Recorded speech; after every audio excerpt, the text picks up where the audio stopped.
สบายดีกันยามเย็นเด้อพี่น้องลูกชายไปงานมาหมดสภาพเสื้อตัวนี้หมดดินแล้วเด้อ เสื้อตัวนี้บ่ได้นอนสวยเสื้อตัวนี้นอนคักนอนแน่หลับแล้วพี่น้องเบิ่งแม่ไปงานมาแล้วเขาเจ้าจกสลากหั่นน่ะแล้วนางบ่ได้นางก็เลยบอกว่าไปจกสลากอยู่บ้านเอาว่าซั่นกระจกเอาของเก่านางหั่นแหละเอาของลงของเล่นนางแล้วก็เอาเป็นหลอกเป็นรถเป็นอันนี้ก็เอาใส่ช็อกโกแลตแดงหน่อยนึงอันนี้ก็ช็อกโกแลตแต่ว่าอันนี้เป็น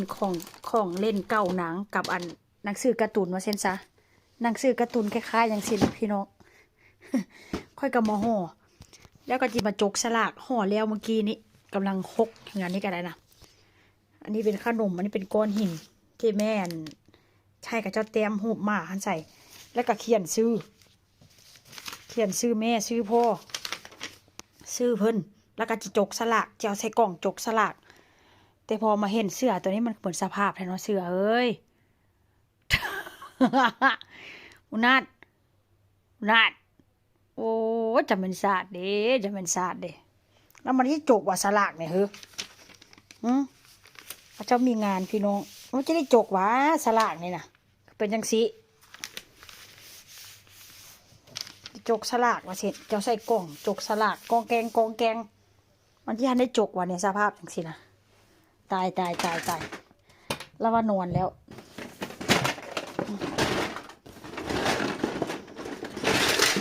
โฟดเนาะ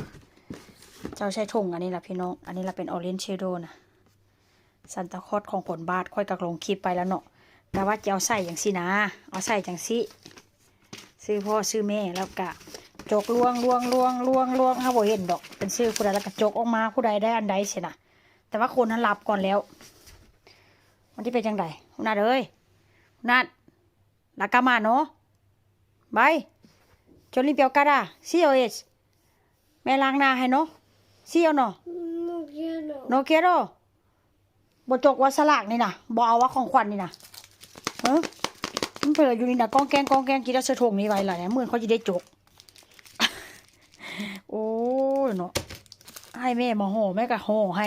ห่อของเก่าของไส้นางนี่แหละพี่น้องมื่นจะได้เล่นมื่นกันเลยนะอันนี้ก็เป็นรถ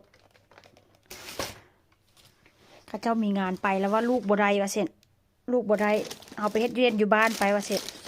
ก็เลยว่าแม่จะพาไปเฮ็ดอยู่บ้านดอกแม่จะเอาของเก่าอายแล้วมาห่อว่าเสร็จโอ้ข้าเจ้าใส่กล่องไว้แบบนี้แล้วพี่น้องตื่นเช้ามามื้ออื่นผู้หลักจึงชีเนาะจึงเชียร์นัดอุ้ย